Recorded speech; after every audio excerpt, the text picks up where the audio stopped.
Vamos con la segunda teórica de hoy, porque estamos compactando contenidos que la clase pasada no pudimos dar. Voy a intentar que no sea muy larga. Esta teórica trabaja alrededor de el Renacimiento, obviamente, tomando desde el primer Renacimiento que vimos nosotros con Brunelleschi y Alberti hasta lo que se conoce como el Alto Renacimiento, que es la etapa que vamos a ver que tiene que ver con otros arquitectos y tiene que básicamente que ver con cosas que pasan en Roma y no tanto en Florencia y en el norte de Italia. Vimos que el primer Renacimiento tenía que ver con Florencia y con ciudades como Padua, Mantua, alguna cosa en Turín, alguna cosa en Milán, que básicamente es la zona de la Toscana, algo del Piamonte, algo de la Lombardía. Después el Alto Renacimiento va a trasladar su centro neurálgico a Roma, y vamos a tomar todo ese periodo para estudiar un poco esta relación entre teoría y práctica en el Renacimiento. Pero antes de eso quería hacer una breve introducción, porque ustedes no vieron arquitectura romana, y yo mencioné varias veces la figura de Vitruvio, ¿sí? Este personaje, con cara un poco serio, ¿no?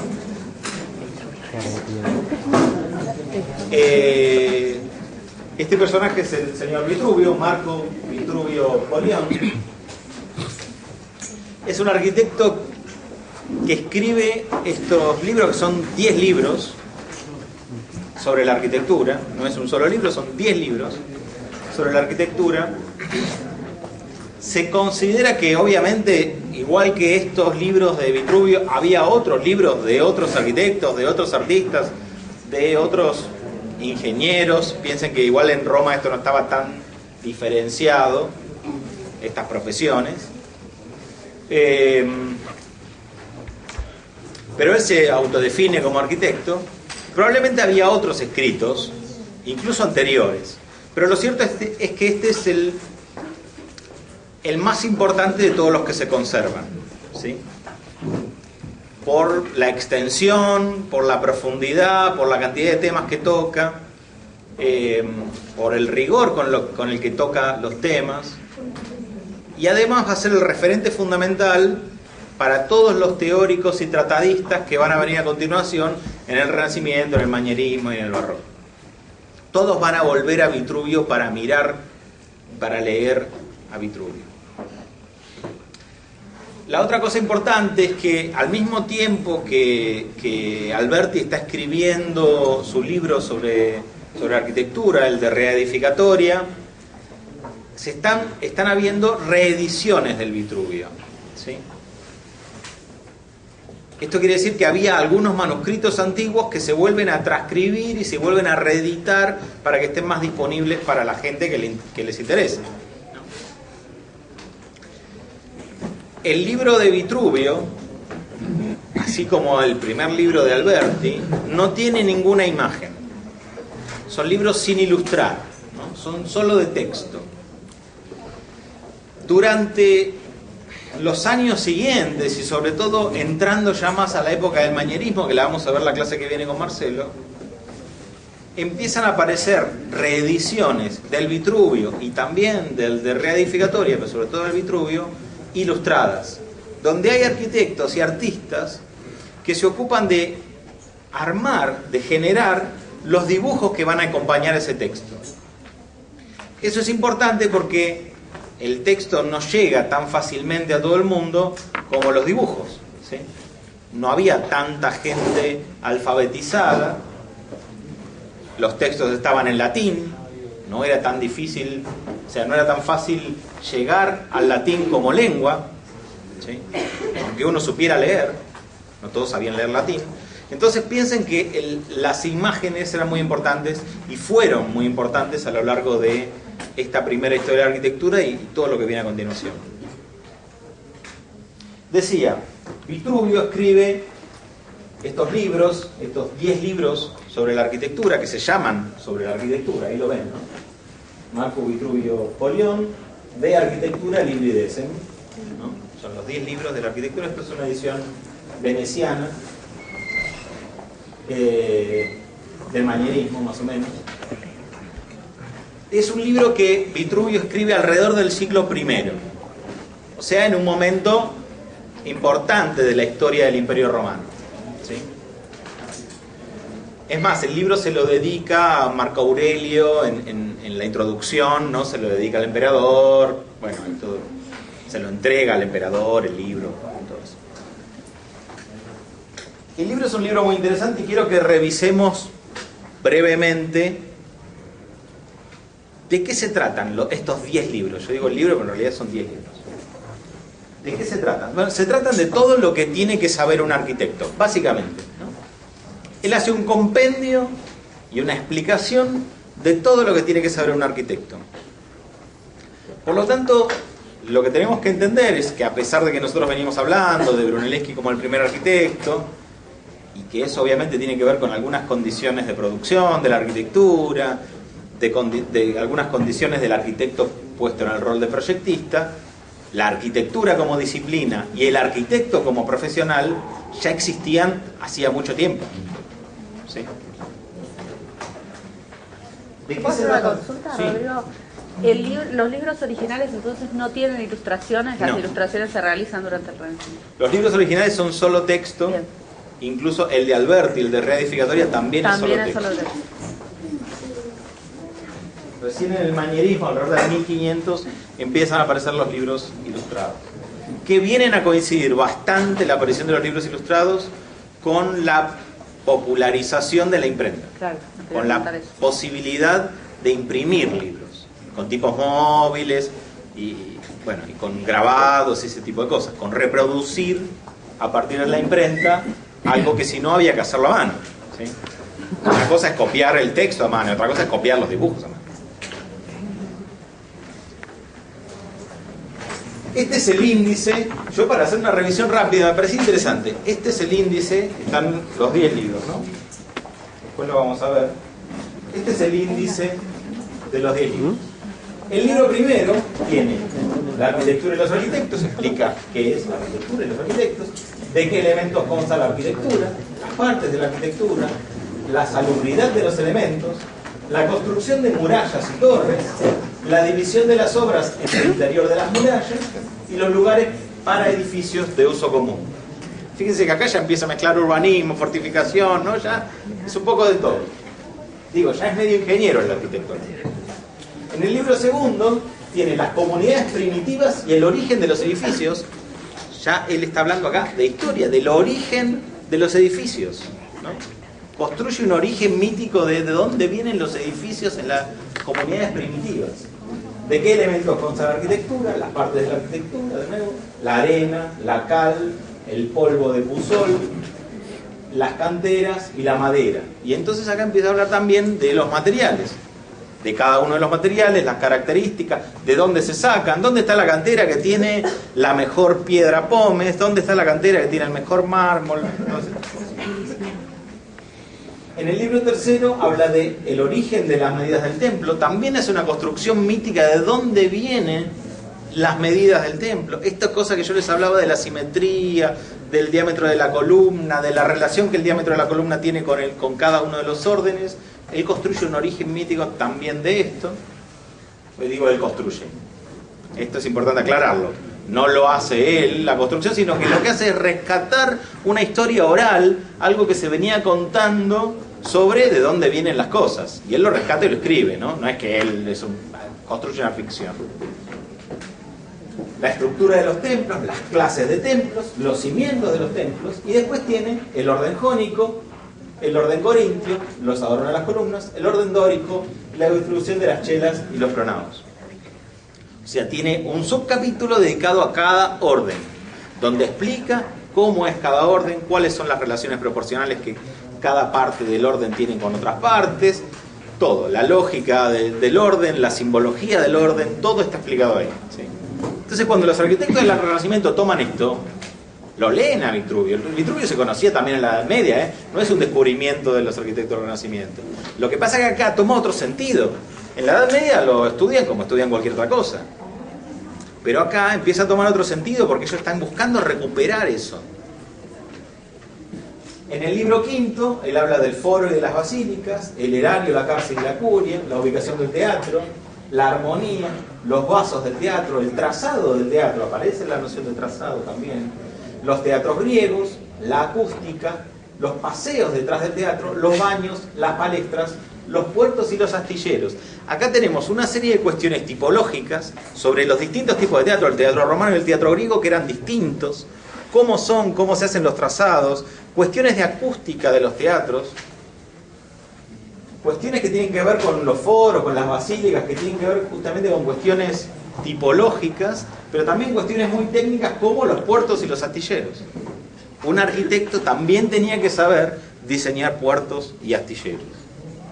En el libro sexto, él habla de las condiciones climáticas y la disposición de los edificios. Ya hay conciencia de que el clima influye en la arquitectura. Piensen que todas estas cosas que creemos que se descubrieron con la arquitectura moderna ya estaban en Vitruvio.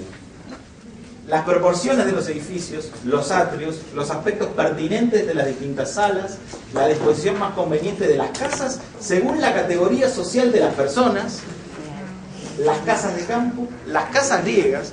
O sea, él al mismo tiempo hace también historia y arqueología de la arquitectura griega, que era la antecesora de la romana.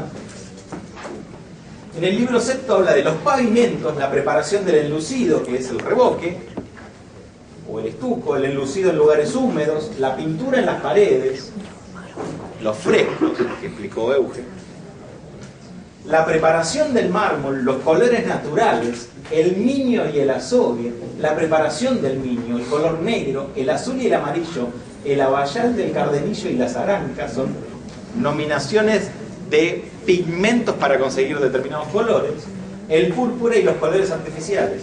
Enseña a preparar colores. O sea, también es un químico. El libro octavo habla de las maneras de descubrir el agua, del agua de lluvia, de las cualidades naturales de las distintas aguas, de las pruebas para comprobar la salubridad de las aguas, del modo de nivelar las aguas, de la conducción y la capacitación de las aguas. O sea, todo lo que tiene que ver con acueductos, salubridad, higiene, en los cuales los romanos hicieron unos desarrollos tremendos, ¿sí? No casualmente tenían esas termas que vimos antes. Ellos de alguna manera se puede decir que inventan el agua corriente, ¿sí? Algo que para nosotros nos parece natural. Todavía existen, todavía hay servicios de agua en todavía, Roma sí, que sí. Vienen de los... Sí. No solo en Roma, en varios pueblos que pertenecían al imperio, todavía hay acueductos que están en funcionamiento. En el libro noveno habla del universo y los planetas, de las fases de la luna, del curso del sol entre los 12 signos, de las constelaciones septentrionales y meridionales, la astrología, la descripción de los analemas y los diferentes modelos de relojes y nombres de sus inventores. Eso también era parte de la arquitectura. Había que saber de eso también. Eso es lo que él llama, en este libro noveno, él lo llama de la gnomónica, ¿sí? Gnomónica se escribe con G adelante, GN, viene de gnomon, y básicamente los gnomon eran todas aquellas cosas que servían para medir cuestiones astrológicas, ¿sí? Por ejemplo, un reloj de sol, ¿sí? Que podía ser armado de distintas maneras. Un obelisco, ¿sí? Es básicamente un reloj de sol. Si no, ¿qué sentido tiene un obelisco? Un obelisco originalmente, antes de ser un símbolo, era un reloj de sol. Tenía una función, ¿sí? Y no solamente medía las horas, sino que el reloj de sol permitía medir latitudes incluso. Ptolomeo llega a la conclusión de que la Tierra es redonda muchos años antes de que se pensara o que se llegara incluso a comprobar por distintas mediciones que la Tierra podía ser redonda y que incluso llegaran a dar la vuelta al mundo. Ptolomeo llega a la conclusión haciendo distintas mediciones en distintos obeliscos, con lo cual se da cuenta que si un obelisco está acá, otro obelisco está acá y miden distinto, es porque la Tierra tiene que ser redonda y tiene que cambiar el ángulo. Era una cosa bastante básica, de la que se da cuenta Ptolomeo. Eso era parte de la arquitectura también. Otro modelo de reloj de sol de la etnomónica, de reloj de sol entre comillas, de dispositivo de medición, era el modelo invertido que, por ejemplo, podemos ver en el Panteón de Roma. El Panteón de Roma es una gran cúpula semiesférica que tiene un agujero en el medio, un óculo, ¿sí?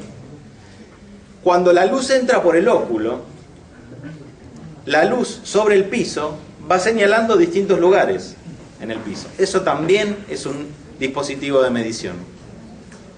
O sea que puede ser un obelisco, puede ser una cúpula con un agujero o muchas otras cosas. Después digo, hay muchísimas otras cosas. En el libro 10º es el libro que habla de las máquinas, fundamentalmente. Y habla de máquinas y órganos. Esto es, bueno, es una cosa muy interesante, pero no voy a profundizar en eso. La relación que hace entre máquinas y órganos es genial. Las máquinas de tracción, la tracción rectilínea y circular, las máquinas para elevar agua, las norias, la cóclea para elevar agua, la máquina de accesibilio para elevar agua, los órganos de agua, cómo medir las distancias, las catapultas, las ballestas, preparación de ballestas y catapultas y las máquinas de ataque. O sea que eso también lo tenía que hacer el arquitecto. Nosotros nos salvamos de todas estas partes. Ahora eso lo hacen los yanquis, fabrican las armas. Pero eso era parte de la arquitectura, ¿sí? Los libros se llaman los 10 libros de la arquitectura, ¿sí? No se llaman los 10 libros de la arquitectura, la ingeniería, la cosmogonía, y no, de la arquitectura. Piensen que esto era patrimonio de todos los arquitectos del Renacimiento, que lo leen y empiezan a decir, bueno, pará, esto es tremendo, acá tenemos que... se perdió en la Edad Media. Sí, bueno, claro, en la Edad Media queda ahí como una cosa en los monasterios, que la lee algún monje loco y... Que no salga a la luz. Esta es la introducción del capítulo 1 del libro primero, y se los quiero leer si tienen un ratito. Si no tienen otro lado donde ir, y tener un rato, se los leo. La arquitectura es una ciencia adornada con numerosas enseñanzas teóricas y con diversas instrucciones, que sirven de dictamen para juzgar todas las obras que alcanzan su perfección mediante las demás artes. O sea, la arquitectura es la primera de todas las artes y alcanza su perfección mediante las demás artes. Este conocimiento surge de la práctica y del razonamiento, o sea que teoría y práctica van de la mano. La práctica consiste en una consideración perseverante y frecuente de la obra que se lleva a término mediante las manos, a partir de una materia de cualquier clase, hasta el ajuste final de su diseño. El razonamiento es una actividad intelectual que permite interpretar y descubrir las obras construidas con relación a la habilidad y a la proporción de sus medidas. La relación con la materia, la teoría y la relación con el intelecto, el raciocinio, cosas que incluso vuelven a aparecer hace muy poco tiempo. La idea de pensar con las manos, la idea de volver a redescubrir la materia desde la práctica, ya estaban ahí. Y dice: por tanto, aquellos arquitectos que han puesto todo su esfuerzo sin poseer una suficiente cultura literaria, aunque hubieran sido muy hábiles con sus manos, no han sido capaces de lograr su objetivo ni de adquirir prestigio por sus trabajos. Por el contrario, los arquitectos que contaron exclusivamente en sus propios razonamientos, que confiaron exclusivamente en sus propios razonamientos y en su cultura literaria, dan la impresión que persiguen más una sombra que la realidad. Pero los que aprendieron a fondo ambas, sí lo han logrado, adquiriendo enorme consideración, pues se han equipado con todas las defensas, como así fue su objetivo. Ciertamente, a todas las actividades y artes, pero especialmente a la arquitectura, pertenecen lo significado y lo significante. Bueno, acá no voy a entrar a hablar de eso, porque me voy a... Lo significado es el tema que uno se propone, del que habla, y lo significante es una demostración desarrollada con argumentos teóricos y científicos. Por lo tanto, quien confiese ser arquitecto debe ser perito en ambas cuestiones. Así pues, es conveniente que sea ingenioso e inclinado al trabajo. Ojo. Pues no es posible llegar a ser un diestro arquitecto si posee talento, pero carece de conocimientos técnicos, o viceversa, teóricos digo, o viceversa.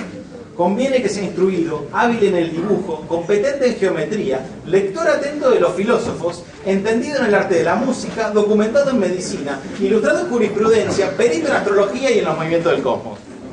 Chao. Y abrí la puerta para ir a jugar. Eso va en el cuatrimestre que viene. He aquí las causas de estas exigencias. Es conveniente que el arquitecto sea una persona culta y conozca la literatura para fortalecer su memoria con sus explicaciones. Conviene que domine el arte de dibujo con el fin de que, por medio de reproducciones gráficas, le sea posible formarse una imagen de la obra que quiere realizar. Estamos hablando acá de proyectar, de poder dibujar, de poder tener una imagen de la obra antes de realizarla. También la geometría ofrece múltiples ayudas a la arquitectura, pues facilita la práctica mediante el uso de la regla y el compás, con los que fácilmente se plasman los diseños de los edificios en los solares, mediante los trazados de sus líneas, sus niveles, sus escuadras. Gracias a la óptica se sitúan correctamente los puntos de iluminación, luego la disposición correcta del cielo, y etcétera, etcétera. Así sigue con todas las cosas que el arquitecto debe saber. Dice, por ejemplo, es preciso también que tenga conocimiento de medicina, debido a los diversos climas, tanto de la atmósfera como de las localidades o zonas concretas, ya que pueden ser saludables o nocivas, precisamente por la calidad de sus aguas. Todo eso, ¿no? Conocimiento de las leyes, todo, de todo tiene que saber el arquitecto. Y termina diciendo, en conclusión, la ciencia de la arquitectura es tan compleja, tan esmerada, e incluye tan numerosos y diferenciados conocimientos que, en mi opinión, los arquitectos no pueden ejercerla legítimamente a no ser que desde la infancia, avanzando progresiva y gradualmente en las ciencias citadas y alimentados por el conocimiento nutritivo de todas las artes, lleguen a alcanzar el supremo templo de la arquitectura. O sea que hay que empezar desde los 5 años a estudiar. Como músico. Quizás a algunos mal informados o ignorantes les parecerá sorprendente que se pueda aprender a fondo y grabar en la memoria tan numerosas ciencias. Pero cuando se den cuenta de que todas las enseñanzas prácticas guardan entre sí una unión y una comunicación de sus diversos objetivos, seguro que aceptarán que se pueda lograr tan complejo conocimiento. Así es, la ciencia enciclopédica forma como un solo cuerpo que consta de estos miembros. Por tanto, quienes se instruyen desde la infancia en distintas disciplinas reconocen fácilmente sus mismas características y la sintonía de sus enseñanzas, y precisamente por esto llegan a comprenderlo todo sin ninguna dificultad. No era fácil ser arquitecto en Roma, ¿no? Es interesante, de Vitruvio no se conocen obras, no se sabe no se sabe exactamente qué construyó. Hay un par de proyectos que se le atribuyen, de un teatro, de un teatro de circo de cuadrigas, de carreras de caballos, pero no se sabe exactamente. Hay algunas fachadas que también se le atribuyen, de alguna basílica. No está localizada ninguna obra que uno pueda ir a visitar, o una ruina de algo y decir esto era de Vitruvio. Él mismo en sus propios libros no deja claro dónde, no, en tal obra hice no sé tal cosa. Pero fíjense la dimensión de esto, ¿no? Estamos hablando del siglo I. Piensen el peso que esto tiene para los arquitectos del Renacimiento, que se reencuentran con el patrimonio clásico de la literatura, de la poesía, del arte y de la arquitectura romana. Cuando leen todo esto, claro, lógico, te vuela la cabeza. ¿Entendés? Vos venís de una cosa medieval, de ahí de picar piedra, de que todo se hace entre todos, así medio como va saliendo, vamos probando, por ahí se cae, probamos de nuevo. Y te encontrás con esto y decís, es tremendo. ¿Sí? Hablamos de la importancia que tienen los órdenes, ¿no? Por esta cuestión, sí. Perdón, justamente en base a eso te quería hacer una consulta. Si Vitruvio se va a convertir en el referente teórico, pero de toda esa gran propuesta holística que tenía que ver también con cómo se percibían el conocimiento, ¿qué es lo que se recupera en el Renacimiento? Porque me imagino que el análisis cosmológico no. ¿Son las cuestiones más técnicas? Mira, en general estéticas del lenguaje, lo que más se órdenes. recupera son las cuestiones que tienen que ver con lo que podríamos llamar lingüístico, el tema del uso de los órdenes y de los ornamentos y todas estas cuestiones asociadas a eso, al lenguaje clásico de la arquitectura. Y también muchas cuestiones que tienen que ver con lo tipológico, o sea, con cómo son cada edificio, cómo son los templos, cómo son las basílicas. Esta descripción que él hace, piensen también que para los arquitectos del Renacimiento estaba la posibilidad, sobre todo en la segunda etapa, cuando se trasladan a Roma, ellos pueden leer al mismo tiempo el Vitruvio y ver las obras que habían quedado ahí del Imperio Romano. Entonces tienen como esa doble posibilidad de leer la teoría y chequearlo con la realidad, ver cómo eran, ¿sí? En la realidad había mucha más variedad de lo que... Obviamente siempre hay una simplificación, hay una síntesis en la teoría, ¿no? Pero fundamentalmente lo que queda es esto. Del otro van a quedar algunas cosas, por ejemplo la relación con la música que vuelve a aparecer en Alberti y se sigue retomando y vuelve a aparecer en Palladio después. Pero hay que pensar que esas cosas cuando vuelven a aparecer, la relación con lo cosmológico, con la filosofía, El mundo ha cambiado. el mundo cambió mucho. Por eso te pregunto. Entonces vuelven a aparecer pero con una perspectiva completamente distinta, porque la relación que va a tener, por ejemplo, Palladio con la música, va a ser con la música de su época, que era una música mucho más avanzada que la música en la época de Vitruvio. Por lo menos tenía escritura. Tenía escritura y además tenía una cantidad de variantes que antes no tenía la música. La polifonía. Claro. Entonces hay que entender que también cambiaron los contextos y entonces esas otras cuestiones van a ser reinterpretadas, ¿sí? Y sí es cierto, no van a tener la profundidad y el impacto que tenían, por lo menos en los libros de Vitruvio. Hay que ver si en la práctica de los arquitectos romanos. Es un ideal de hombre. Por eso, obviamente. También claro. los artistas funcionaba exactamente igual. Él lo está Tenían que planteando saber de lógicamente todo. como un ideal. Pero también esto nos habla de que hay un origen de la construcción de este genio del Renacimiento que sabe hacer de todo, ¿no? No aparece de la nada esta idea. Esta idea aparece de que en realidad hay un rescate de estas ideas, por ejemplo la de Vitruvio, pero también de otros filósofos y artistas que hablan de esto, de que hay que saber hacer un poco de todo para entender todo lo que uno hace. Porque todo lo que uno hace es complejo. Estos son los 5 órdenes de la arquitectura.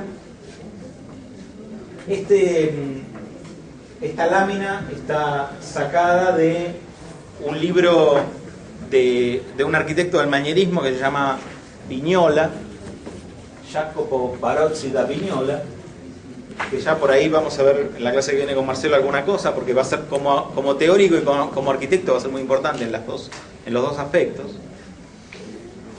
Y si bien como arquitecto vamos a ver que tiene muchas cosas muy importantes para lo que viene después, como teórico, como tratadista, el peso que va a tener fundamental tiene que ver justamente con las ilustraciones. Él lo que hace es tomar el Vitruvio, tomar el reedificatorio de Alberti y armar las ilustraciones, ¿sí? Y las ilustraciones del Vignola son tan buenas y tan elaboradas que van a impactar, primero se van a traducir a todos los idiomas posibles en el contexto de ese mundo, de ese momento, y después van a impactar tanto en la práctica concreta de los arquitectos que nos vamos a encontrar obras de arquitectura que están calcadas del Vignola, ¿sí?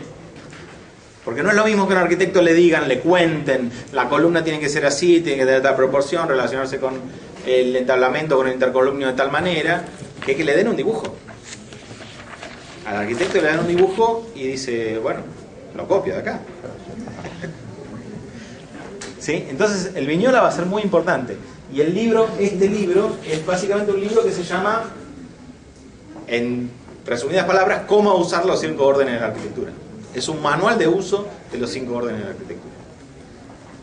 Y acá los vemos, está. Los 3 del medio son los que hablamos siempre: el dórico, el jónico y el corintio. Y los 2 que están adelante y atrás son el orden toscano, el que se llama orden toscano, que es un orden de la arquitectura romana, pero que no estaba en la arquitectura griega, que aparece en la arquitectura romana, que es un orden más rechoncho, más pesado, menos esbelto que el dórico, por eso se coloca al principio.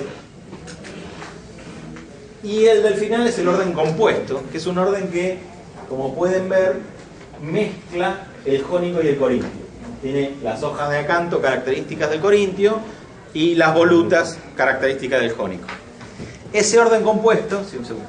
Ese orden compuesto es un orden más esbelto que el orden corintio, pero además en general tiene una base donde se sostiene, un podio. ¿Sí? Estos dos órdenes nuevos, ¿están en la obra de Vitruvio o los descubren viendo las obras? No, están en la obra de Vitruvio, y después obviamente para poder dibujarlo, porque si no, ¿cómo lo dibujas? De una descripción es imposible que te imagines eso. Ellos van a las obras y los redescubren en las obras, y desde ahí pueden empezar a redibujarlo, porque con una descripción es imposible dibujar esto. Decía, estos son los 5 órdenes. Esta es la lógica de los 5 órdenes, toscano, dórico, jónico, corintio compuesto. Ven que van creciendo en esbeltez, no es que son más altos. Ahí parece que son más altos. Pero lo que están mostrando es que con el mismo diámetro la columna se hace más alta, ¿sí? Con la misma altura lo que se harían es cada vez más fina la columna, ¿sí? ¿Se entiende? Que es un tema de proporción. Son simplemente más esbeltos cada vez. Y cada uno tiene una relación después con lo que pasa arriba, con el entablamento, con lo que pasa abajo, ¿no? El pedestal, hay corintio simple y corintio con pedestal, el compuesto siempre tiene pedestal. Todas estas reglas, que ustedes no se las van a aprender, estos arquitectos se las aprendían. Tenían que saber cómo usarlo, no podían hacer con lo que se les cantaba. Y cuando hacían una variante sobre esto, porque jugaban un poco con esta cuestión de los órdenes y del lenguaje, la hacían con plena conciencia de cuáles eran las reglas. Estaban alterando algo, pero sabiendo cuáles eran las reglas de la combinatoria. En la lámina anterior se ve que todos los diámetros son para una altura igual, Sí. por eso son más chiquitos. Y en la lámina posterior está invertido, digamos que todos los diámetros Sí, son es cierto. iguales. Acá está como si fuera para la misma altura de columna, el diámetro se va haciendo más chico, ¿no? ¿Se ve eso? En esa lámina, el diámetro es eso de ahí abajo. Y en esta está explicado de la otra manera, para el mismo diámetro la altura se va haciendo mayor. Pero es un tema de proporción. La otra cosa importante, hay muchas cosas importantes del Vitruvio, pero la otra que vale la pena resaltar es lo que se llama la tríada vitruviana. La tríada vitruviana es esto que ven acá a la izquierda: firmitas, utilitas y venustas. Eso que el dibujito del medio es una escuadra y un compás, que son los dos símbolos fundamentales de la arquitectura, que después van a pasar a ser los dos símbolos fundamentales de la masonería. ¿Qué significa firmitas, utilitas y venustas? Vitruvio dice en el texto, literalmente, que la arquitectura tiene que tener estas 3 cosas. Que para ser buena arquitectura tiene que tener estas 3 cosas. Y no puede faltarle ninguna de las 3, y la proporción entre las 3 también tiene que ser una proporción equilibrada. ¿Qué significa? Firmitas significa, obviamente, firme, estructuralmente firme, resistente. Básicamente habla de los aspectos técnicos de la obra. Utilitas tiene que ver con el uso, y por lo tanto lo que hoy llamaríamos la función, ¿no? Que sea funcional, que responda bien al uso, que sea útil, y eso tiene que estar también.